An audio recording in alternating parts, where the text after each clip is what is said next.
안녕하십니까. 이번 시간에는 마케팅 조사를 하는 데 있어서 측정이라는 개념을 설명하도록 하겠습니다. 진짜 측정이라고 하는 것은 이제 어떤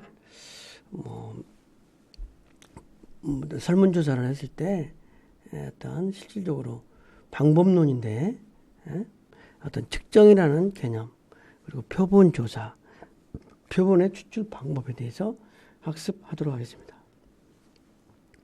측정은 저울하고 같은 거죠. 측정을 잘해. 저울이 정확하지 않으면 무게가 천차만별이 되는 거죠. 그리고 키를 재는 키를 재는 어떤 도구가 정확하지 않으면 어떤 오류가 나오는 거죠. 그런 것처럼 측정이 좀 정확해야 되는 거죠. 표본 조사, 표본 추출 방법에 대해 설명을 하죠. 측정은 뭐냐? 측정이라고 하는 것은 어떤 조사자가 연구조사 대상의 성질 및 특성에 관하여 잘 표현되도록 지정된 원칙에 따라서 기호를 할당하는 것을 말한다. 그래서 측정은 조사 대상 속성에 관한 숫자를 부여해요. 일종의 체계적인 과정이다. 그래서 측정 규칙에는 1:1 대응 관계를 진행하며 일관성 있게 해야 된다. 시간의 흐름에 따라 변화되거나 측정 대상에 의해 변화되면 정확한 측정이 되지 않는다. 그러니까 정확해야 되는 거야. 저울이 체중계가 정확해야 되는 거죠. 그런 것처럼 측정은 정확하게 해야 된다. 그래서 어떤 척도 척도 유형을 보면 측정을 하게 하는 척도의 유형을 보면 명목적인 척도가 있고 서열 척도, 간격, 비율 척도가 있는데 명목 척도는 측정 대상이나 범주를 확인하는 거다. 성별, 남이냐 여냐, 직업, 고객 구분, 이런 거를 확인하는 거죠. 그죠? 그 다음에 서열 척도는 서열, 속성 내용, 크기 순서, 석차, 석차를 낸다. 선호 순위, 등급, 이런 걸 하는 거. 간격 척도는 속성 내용의 어떤 크기 차이를 비교하고 어떤 온도라든지 시험 성적 이런 걸. 비율 척도는 속성 내용의 크기 비율을 비교하는 것이다. 매출액이라든지 구매 확률 이런 거를 말할 때 이제 비율 척도라고 하는 거예요. 그런데 측정에 오차가 있는 거죠. 측정의 타당성을 실는 오차. 오차는 참값과 실제 계산상에 오차가 있을 수 있는 거죠. 실질적으로 50kg 나가는 사람이 측정을 해보니까 51kg 나간다. 근데 49kg 나간 사람도 50kg 나가더라. 그러면 딱 1kg씩 오차가 있는 거죠. 그런 것들의 실제 값과 측정 값의 차이를 오차라고 그러는데, 그러니까 오차에는 체계적인 오차와 비체계적인 오차가 있다. 체계적은 일정한 패턴으로 지속적인 오차. 그러니까 체중계를 재는데 모두 1kg씩 잘못되는 거라. 그 다음에 비체계적인 오차는 일정한 패턴이 무게를 잴 때마다 다른 저울 같은 거야. 그죠? 그 다음에 측정의 타당성과 신뢰성이라는 게 있는데, 어떤 설문조사 자료를 측정했을 때 타당성은 기준 관련 타당성이 있어야 된다.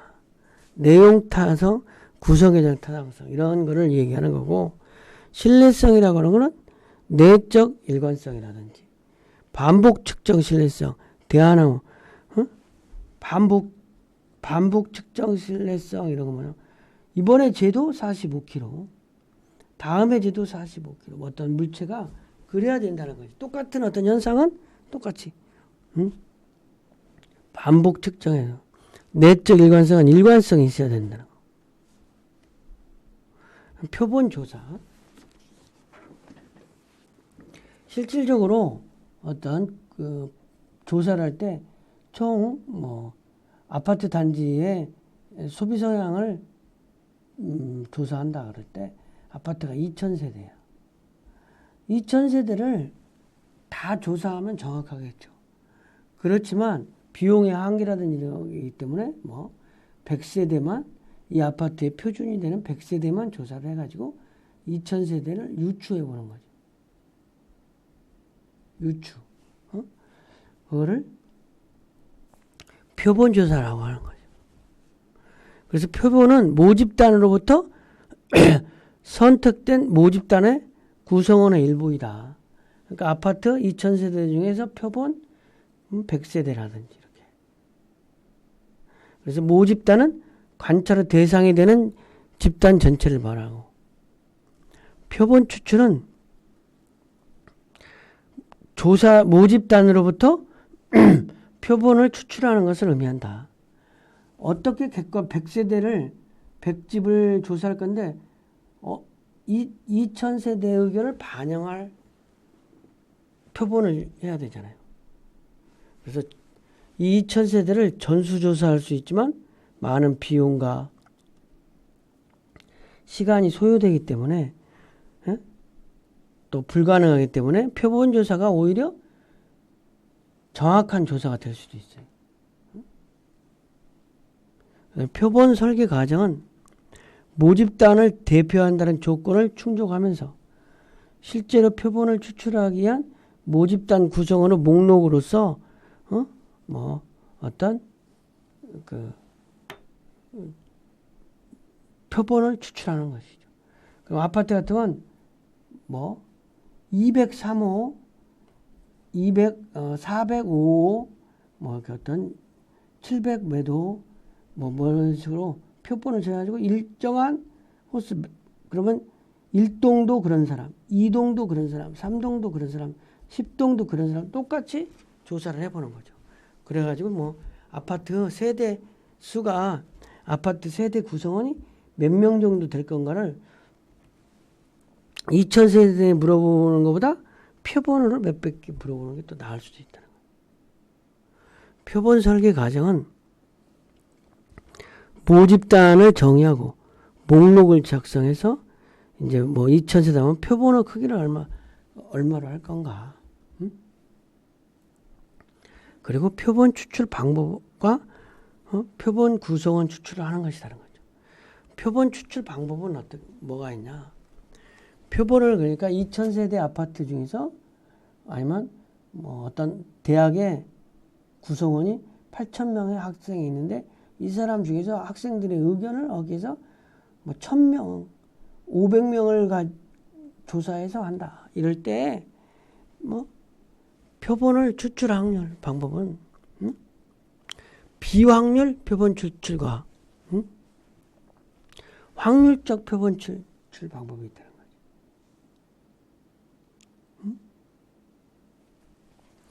비확률 표본 추출은 편의 표본 추출.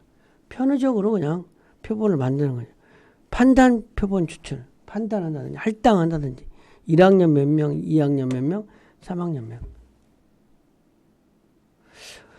확률 표본 추출은 무작위 표본을 추출하는 집락 표본 추출, 층화 표본 추출이라는 게 있는데 이제 단순 무작위 표본 추출은 무작위적으로 표본을 추출하는 거야.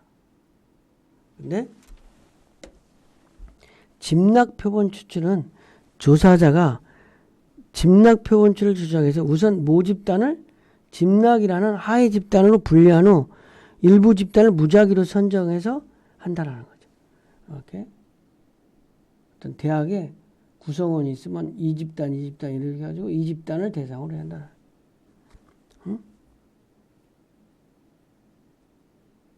그 다음에 층화 표본 추출은 조사자가 층화표준을 정하기 위해서 모집단을 층이라는 하위 집단으로부터 분리하고 각 그 모집단의 구성 비율에 따라서 표본의 크기를 할당한다는 거예요. 뭐 이렇게 이 집단에서 5명, 이 집단은 이게 30명이니까 여기는 300명이니까 여기는 30명. 뭐 이렇게 표본의 크기에 따라서 할당한다는 거죠. 설문조사, 사례 작성. 실질적으로 뭐 설문조사를 하면은 설문조사와 예한다는 이런 부분에 대해서 이 설문지는 뭐 어떤 거로 설문을 조사한다는 내용을 하는 거죠. 그 다음에 이제 응답 통계 자료와 실질적으로 조사 내용이 있는 거죠. 남녀라든지 연령대, 직업 이런 거 하고 나서 실질적으로 조사. 학습 내용을 정리했습니다. 설문 어떤 측정이 정확하게 해서는 특히 설문조사 같은 측정이 정확하게 해서는 표본이 확실해야 되는 거예요. 표본이 정확한 표본이어야 되는 거죠. 그러니까 2,000명의 아파트 세대 주민들에 의해서 2,000세대에서 대표적인 이 아파트 세대를 대표할 수 있는 표본을 100세대를 추출하는데 이 100세대 추출이 정확해야 의견이 2,000세대 의견을 대변할 수 있는 거죠. 그래서 표본 조사는 표본은 모집단으로부터 선택된 모집단 구성원의 일부라는 거예요. 이 100세대가. 그래서 실질적으로 표본 설계는 모집단을 정해서 표본을 얼마나 크기로 할 건가? 표본 추출 방법을 단순하게 할 건가? 비확률적으로 할 건가? 확률적으로 할 건가? 그래서 표본 추출 방법을 결정하고 표본 구성원을 추출합니다. 그렇게 하면은 전체 모집단의 대표되는 표본이 나온다는 거죠.